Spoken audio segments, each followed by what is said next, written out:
Okay, just a couple things at the top, and then we'll take some questions. So today is the final day of the U.S.-Africa Leaders Summit, a summit that has underscored the U.S. commitment to reinvigorating partnerships across the continent. President Biden, Vice President Harris, and other officials across the administration have had the opportunity to spend a lot of time with the leaders from across Africa over the last couple of days, including at last night's dinner here at the White House. Now, this afternoon, the president will address the summit one more time at this afternoon's discussion on food security and food system resilience. This week, President Biden and Vice President Harris have had the opportunity to announce new initiatives that will empower African institutions and citizens.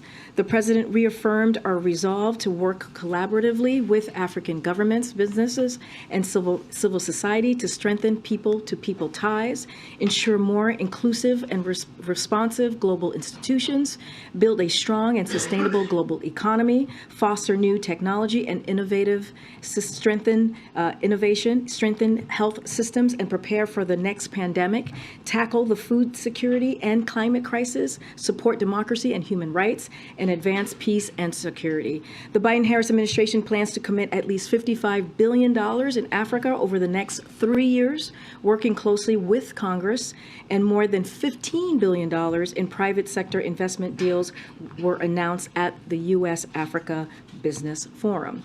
And of course, you've heard the president announce this week to plan to travel to Africa and to continue the work over the course of this summit and to strengthen our partnership across the continent.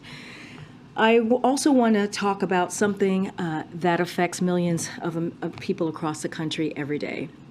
And with the holiday season upon us, and in the light of the tragic news about Twitch this week, we think it's important that we shed light on the resources available to any American dealing with mental health challenges or emotional distress.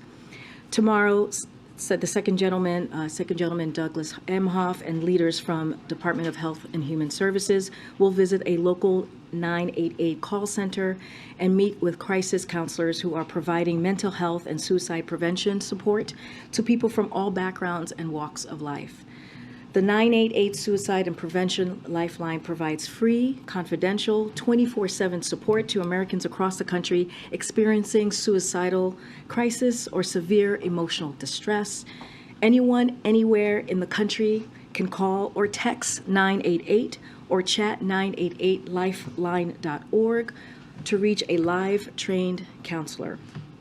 And thanks to the president, our administration has invested $432 million in getting the 988 Suicide and Crisis Lifeline up and running in communities across the country, an 18-fold increase in investment from the previous administration. So before we go into questions, I'll repeat myself one last time here for all of you, all of those who are struggling. We stand with you, and our administration will keep fighting for you.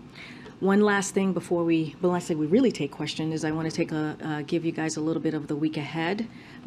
Just a quick look here. This evening, the president will travel to Wilmington, Delaware. Tomorrow, the president will visit and speak at a town hall at the Major Joseph R. Bo Biden III National Guard Reserve Center in Newcastle, Delaware. This is a capstone on the Department of Veterans Affairs PACT Act Week of Action with over 90 events and counting held across the country to encourage veterans to sign up for health care, get screened for toxic exposure, and submit a claim if they are experiencing a toxic exposure-related condition. The president will speak with veterans, their families, caregivers, and survivors to discuss the historic expansion of benefits and services resulting from the Bipartisan PACT Act. I anticipate a preview with more details will be shared ahead of the event, so please stay tuned to that.